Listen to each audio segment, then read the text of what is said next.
Hi friends, அஸ்ஸலாமு அலைக்கும். இன்றைக்கி வந்து எங்கள் அம்மா வீட்டுக்கு வந்திருக்கேன். எங்கள் அம்மா வீட்டில் வந்து இன்றைக்கி லஞ்ச் வந்து வெஜ்ஜு பிரியாணி தான் நான் தான் செய்கிறேன்.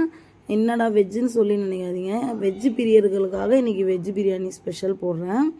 அதுக்காக நான் வந்து ஒரு டபரா வச்சுருக்கேன் 1 kg பிடிக்கிற மாதிரி.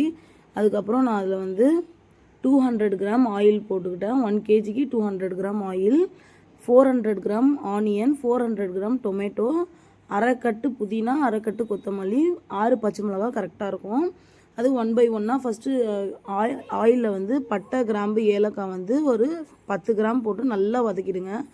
ஆனியனும் போட்டு ஆனியன் வந்து ப்ரௌன் கலரில் ஆகணும். அது வரைக்கும் நல்லா வதக்குங்க. ஆனியன் எவ்வளோக்கு எவ்வளோ ப்ரௌன் ஆகுதோ அந்த அளவுக்கு பிரியாணி டேஸ்ட்டாக இருக்கும். அதுக்கப்புறம் தக்காளியும் போட்டு தக்காளி மசிஞ்சிடணும். அதுக்கப்புறம் நம்ம வந்து சில்லி பவுட்ரு போட்டுக்கலாம்.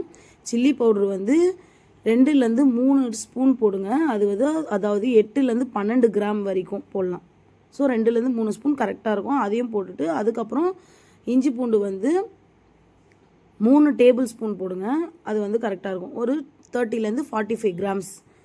ஸோ ரெண்டுமே மிக்ஸ் பண்ணி தான் சொல்கிறேன். அதுக்கப்புறம் நம்ம வெஜிடபிள்லாம் வந்து நான் வந்து 1 kg பிரியாணிக்காக நான் 1/4 கிலோ எல்லாமே 1/4 கிலோ சேர்த்தே மொத்தமாக 1/2 கிலோ எடுத்திருப்பேன். ஸோ எல்லா வெஜிடபிளும் நான் வந்து இன்றைக்கி கேரட்டு, பீன்ஸு, பட்டாணி, உருளைக்கிழங்கு எல்லாமே எடுத்துருக்கேன். அது எல்லாமே போட்டுக்கலாம். பச்சை மிளகாய் எல்லாம் போட்டு நல்லா வதங்கட்டும். அதுக்கு வரைக்கும் சோயா சங்கம் நான் எடுத்துக்கிறேன். சோயா சங்கம் ஆல்ரெடி நான் வந்து சுடு தண்ணியில் போட்டு வச்சிட்டேன். அந்த சுடு தண்ணிலேருந்து பிழிஞ்சி அதையும் போட்டுக்கலாம். அதையும் போட்டு நல்லா வதக்குங்க. நான் மஞ்சத்தூள் கொஞ்சம் 1 ஸ்பூன் போட்டுக்கிறேன். இந்த மசாலா இதுதான், நான் வேறு எந்த மசாலாவும் சேர்க்கல. நான் பிரியாணி மசாலாவும் எந்த மசாலாவும் சேர்க்கல. வெறும் சில்லி பவுடர், அதுக்கப்புறம் பச்சை மிளகா சேர்த்துருக்கோம். ஸோ அந்த 6 பச்சை மிளகாவும் நம்ம போட்ட 3 ஸ்பூன் சில்லி பவுடரும் கரெக்டாக இருக்கும். அதுக்கப்புறம் நான் 10 ரூபா தயிர் பாக்கெட் வந்து 2 எடுத்திருக்கேன், 2 போட்டேன். ஸோ நல்லா போட்டு நல்லா வதக்குங்க. நம்ம போட்ட மசாலா வந்து எண்ணெய் பிரிஞ்சு இருக்கணும், எண்ணெய் பிரிஞ்சு மேலே வரணும். அந்த அளவுக்கு நல்லா போட்டு வதக்குங்க. வெஜிடபிளாக வெந்துடாது, நல்லா வதக்குங்க. வதக்கிட்டு அளவு தண்ணி, நான் பாஸ்மதி அரிசி வந்து நான் உங்களுக்கு ஒரு கிளாஸ் அளவு சொல்கிறேன். இப்போ நம்ம நான் 1 kg போட்டிருக்கேன். நீங்கள் இப்போ நாங்கள் 1 கிளாஸ் போட்டிங்கன்னா அதுக்கு 1.5 கிளாஸ் தண்ணி தான் பாஸ்மதி அரிசி கரெக்டாக இருக்கும். ஸோ நீங்கள் 2 போட்டிங்கன்னா குழஞ்சிரும். ஸோ 1க்கு 1.5 கணக்கில் நீங்கள் வந்து போட்டுக்கோங்க. நான் இன்றைக்கி வந்து 1 kg எடுத்ததுனால அதுக்கு தேவையான அளவுக்கு நான் தண்ணி ஊற்றிட்டேன். அந்த தண்ணியை வந்து நல்லா கொதிக்கிட்டோம்.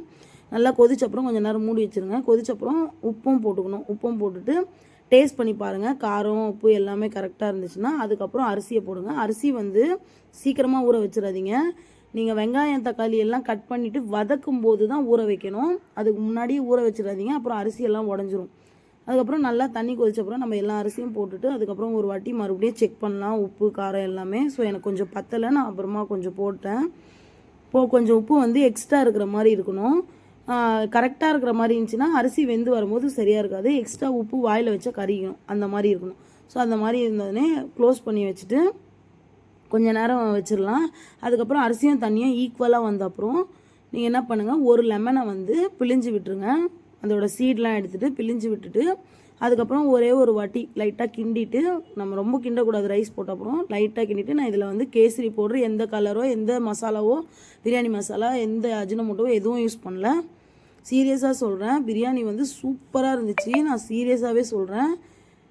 அதுக்கப்புறம் எல்லாமே ஈக்குவலாக எல்லாத்தையும் மூடி வச்சுட்டு நம்ம வந்து தம் விடணும். அரிசியும் இதுவும் ஈக்குவலாக வந்துருச்சு பாருங்கள், ஈக்குவலாக வந்துருச்சு. இதுக்கப்புறம் வந்து நம்ம பழைய தோசைகள் எதனா இருந்தால் அதை எடுத்து வச்சுட்டு நல்லா சிம் பண்ணிவிட்டு இதை வச்சுட்டு 20 மினிட்ஸ்க்கு தம் விடணும். மேலே எதனா தண்ணி வச்சு வெயிட் வச்சுருங்க.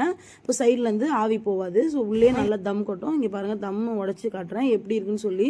ஒரு அரிசி கூட உடையில. சீரியஸாக சூப்பராக இருந்துச்சு டேஸ்ட்டு. எல்லாருமே சாப்பிட்டோம். நல்லா ஃபேமிலியாக உட்காந்து, நான், என் தங்கச்சி, நாங்கள் 3 பேர் மொத்தம். நான், என் தங்கச்சி, அப்புறம் பசங்க எல்லாருமே, அத்தை, சித்தி, மாமா எல்லாரும் சூப்பராக சாப்பிட்டோம். 1 kgயில் தாராளமாக வெஜ்ஜு பிரியாணி 10 பேர் சாப்பிட்லாம். இங்கே பாருங்கள், ஒரு அரிசி கூட உடையில. ப்ளீஸ் ஃப்ரெண்ட்ஸ், ஒரு வாட்டி ட்ரை பண்ணி பாருங்கள், சூப்பராக இருக்கும். ஓகே ஃப்ரெண்ட்ஸ், பாய்.